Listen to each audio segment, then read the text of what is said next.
Ali Shamkhani जिंदा हैं, Israeli propaganda नाकाम, आयतुल्ला खामनेई की सख्त वार्निंग। अस्सलाम वालेकुम, मैं हूं मुबीन खान। ईरान और इसराइल के दरमियान जारी कशीदगी ने एक नई करवट ली है। हालिया दिनों में ईरानी सुप्रीम लीडर आयतुल्ला खामनेई के करीबी मुशीर और मुहाफिज आला कमांडर अली शमखानी की सेहत और ज़िंदगी से मुताल्लिक मुतज़ाद खबरें गर्दिश कर रही थीं।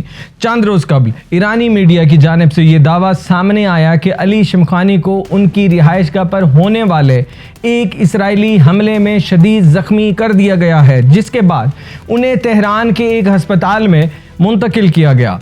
इसी दिन बाज़ ज़राए ने यह खबर भी फैलाई कि वो ज़ख्मों की ताब ना लाते हुए शहीद हो चुके हैं, लेकिन अब ईरानी पासदाराने इनकलाब से वाबस्ता ज़राए ने वाज़े कर दिया है कि अली शमखानी ज़िंदा हैं और उनकी हालत अब पहले से बहुत बेहतर है। उन्होंने खुद एक पैगाम जारी किया है जिसमें उन्होंने कहा है, मैं ज़िंदा हूँ और ईरान पर अपनी जान कुर्बान करने के लिए तैयार हूँ। ये बयान सिर्फ उनकी सेहत का पैगाम नहीं बल्कि दुश्मन के खिलाफ एक वाज़े इशारा है कि ईरान के फैसला साज और मुहाफिज क़यादत पूरी तरह फ़ाल है।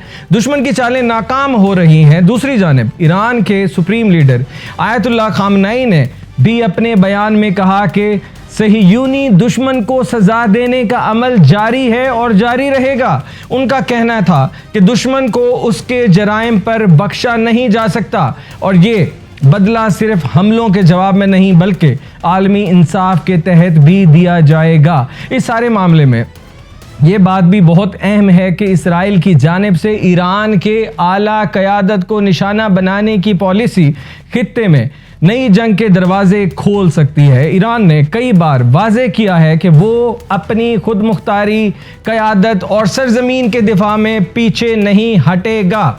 जी नाजरीन, ये सिर्फ एक मुशीर या कमांडर की ज़िंदगी की खबर नहीं बल्कि दुश्मन को ये पैगाम है कि ईरान का दिफाई निज़ाम और नज़रियाती क़यादत ज़िंदा है, मुतहर्रिक है और हर साजिश को नाकाम बनाने के लिए तैयार है। अपना ख्याल रखिएगा, चैनल को सब्सक्राइब कीजिए। अल्लाह हाफ़िज़।